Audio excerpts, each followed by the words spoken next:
videos popping, online, and just what folks must be going through, because we know what a Cat 5 is like. I mean, we've seen the destruction afterwards, so what's happening right now, and it's just, it's going to be a nightmare for these folks. Like you mentioned, it's going across the island, and it's not going to lose much punch. And when it emerges, we're going to have wraparound bands hitting the northwest side. Right. So there's a lot of folks really dealing with this right now. And if it keeps on jogging to the west, the Caribbean nation confronts a severe weather crisis as Hurricane Melissa maintains exceptional intensity while crossing Jamaica. This tropical system demonstrates characteristics that place it among the region's most formidable storms on record. Residents remain unable to evacuate affected zones until the massive ocean water surge withdraws from coastal areas. Numerous dangerous situations develop simultaneously throughout Jamaica during this extraordinary weather event. The circumstances appear almost inconceivable in their severity. Melissa represents one of the most formidable hurricanes ever witnessed within Caribbean territorial waters. The system advances inland at the present. Visual documentation from Treasure Beach, Jamaica, reveals conditions appearing somewhat improved from earlier observations. Footage captures a canine crossing the roadway. The ocean appears visible in the frame. Another individual stands visible near the water. Conditions loosened slightly compared to earlier time frames. When initial observations began, approximately 60 minutes prior, the central core positioned roughly 15 miles distant. a little bit more. I mean, it's running out of time to do that, but it's going. The farther west it goes, the less interaction it's going to have with land, at least the inner workings of the core. I mean, that's a bad situation for Cuba. That means it's not going to die down that much. Yeah, and they did bump that next advisory up to still Cat 4. So it's going to go through the whole island as a Cat 4. Mm-hmm.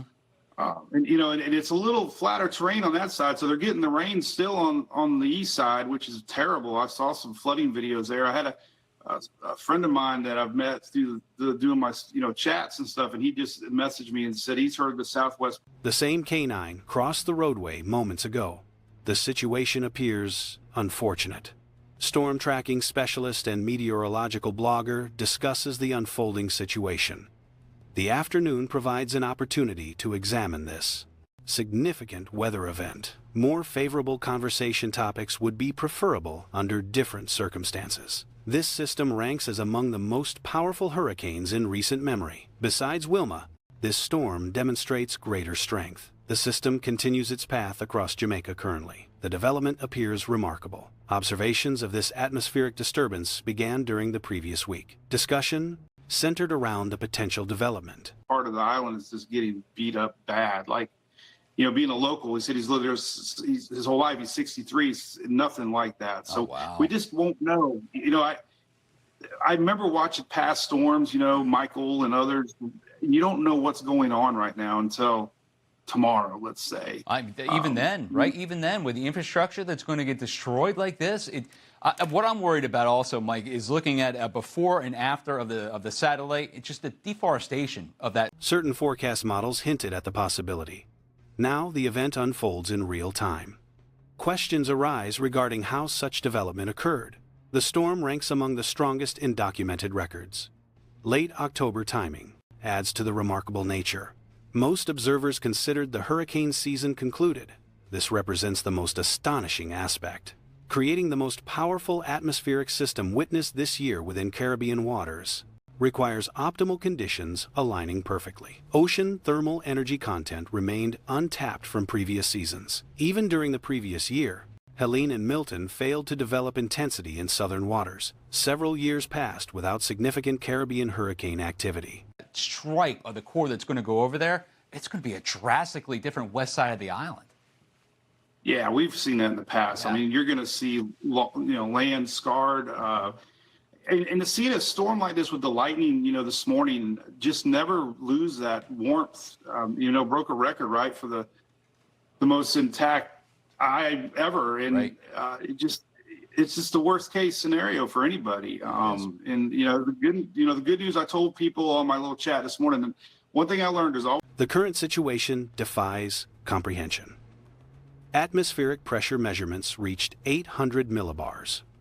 Recording updates required adjustment to unusual numerical values.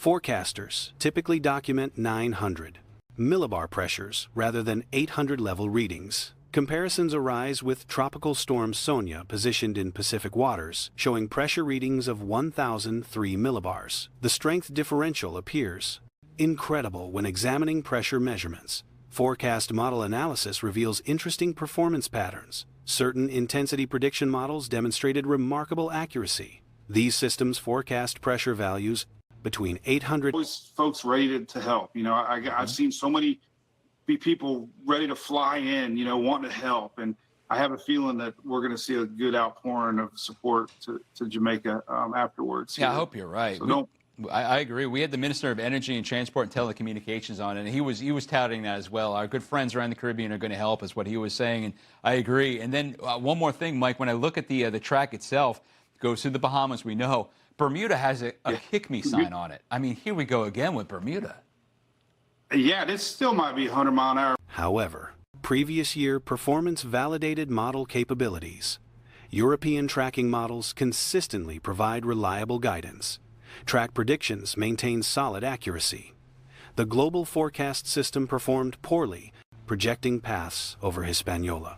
United Kingdom models suggested trajectories across Yucatan Peninsula.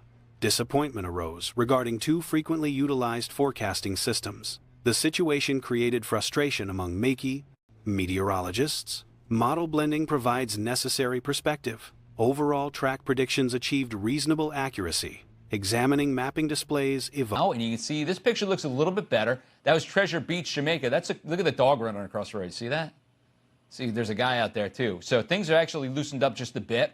When we were first looking at this about an hour ago, the core was about 15 miles away. Just saw a dog run across right there. So that's just, it's sad. Here to chat with us about it, it's Mike Boylan, storm chaser and blogger with many followers. Mike, it's great to see you this afternoon. I appreciate it. Wish we were having a better conversation, but this is the most intense hurricane that I can remember. Besides Wilma, this is stronger though, and it's making its way across Jamaica as we speak.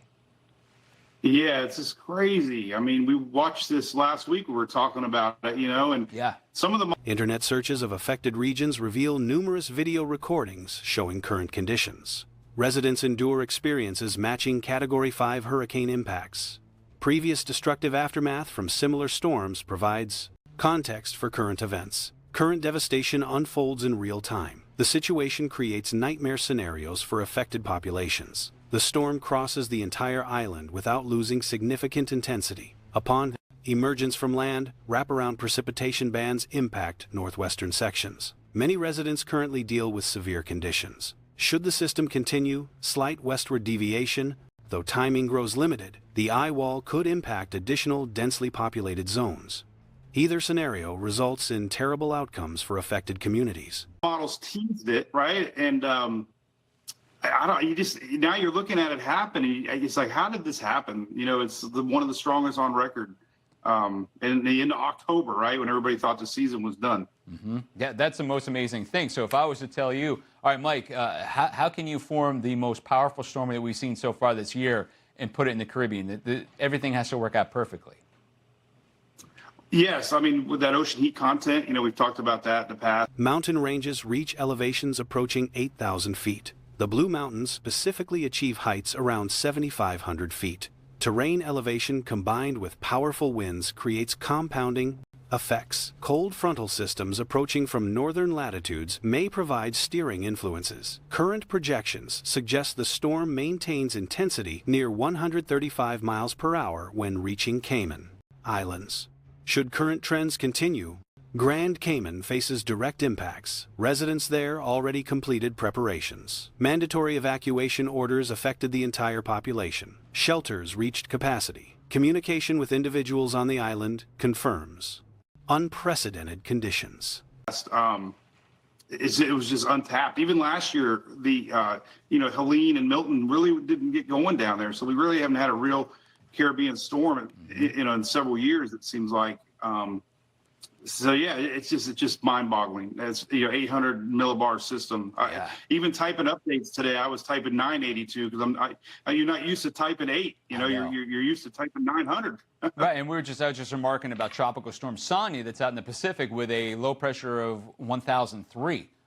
One resident aged 63 years reports experiencing nothing comparable throughout their lifetime residence. Uncertainty remains regarding actual damage extent until the following day. Infrastructure destruction of this magnitude delays damage assessment. Concern exists regarding deforestation patterns. Satellite imagery comparisons before and after the core strike will reveal dramatically altered Western Island sections. Previous storms demonstrated similar land scarring effects. Lightning activity throughout the morning hours maintained consistent presence. The system broke records for most intact eye wall structure ever recorded.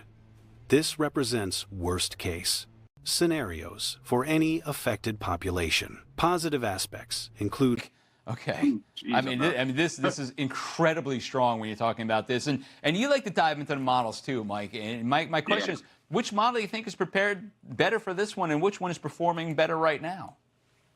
Well, I love the Haas models. You know, Haas A, Haas B. They've been really good with intensity predictions, and they were predicting 880, 890. You know, almost a week ago. And we were like, really?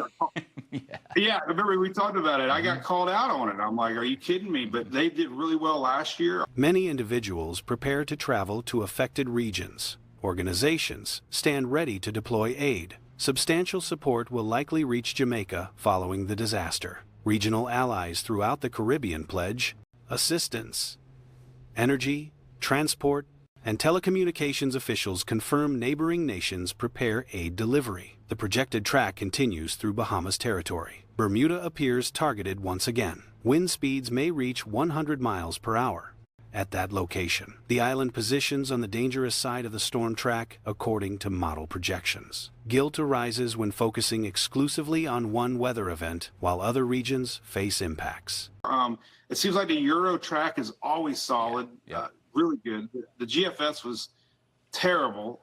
It was going over Hispaniola, and the UK was like going over the Yucatan. So it was disappointing that two of the top models we used to use, you know, it makes it frustrating. You know, that's why we got to take a blend of models. And overall, I think the track was pretty on point. It's just sad looking at the maps. You know, I was Googling that area and, you know, seeing some of the significant developments obviously dominate attention. However, downstream effects require consideration. Bahamas and Turks and Caicos Islands face subsequent impacts. Bermuda will encounter conditions next. The entire sequence appears incredible. Tracking began as the disturbance crossed African continental areas. The tropical wave maintained organization over 2-week periods. Current satellite observations appear surreal. The atmospheric wave maintained cohesion throughout the main development region.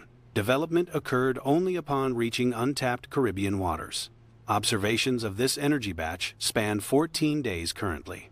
Monitoring will continue for another 4 to 5 days before the system finally dissipates across northern Atlantic waters. Elevation wind patterns merit specific attention. Similar phenomena occurred with Helene. Ariel. Observations of Appalachian regions after Helene revealed extensive tree damage.